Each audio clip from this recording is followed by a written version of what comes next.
guys, how you doing? This is Studio Race. Listen, I got a quick tip.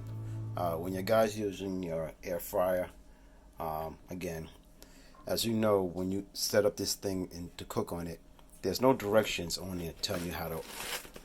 When it looks at the directions and telling you how long you should cook it in an air fryer, everything's based on baking or frying and what have you.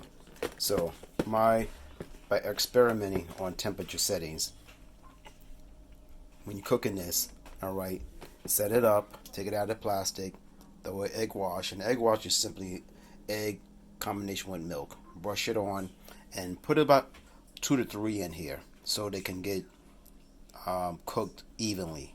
And all you need to do when you put it in, preheat it to 400 and then hit this one right here, alright, and take down the time to about 10 minutes.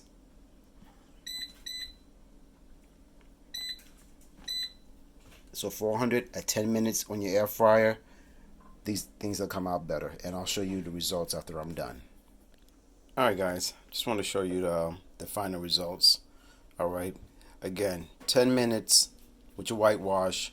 It'll tell you to flip it over so you get both sides nice and golden, and that's it. Alright, nice and quick, fast, 10 minutes, and it's all served. Alright guys, check out the next one. Studio Rays, boys and their toys, and we talking about kitchen toys here, and the new air fryer. And check out my unboxing of this video if you're interested in looking at that. Alright, just a quick video, just want to share with that information. Alright, go cooking with this. I find out you have to play with the temperature to get your food the right way, because manufacturers don't give you the directions on how long it should be cooked. So just want to share that tip. Talk to you guys later. Peace.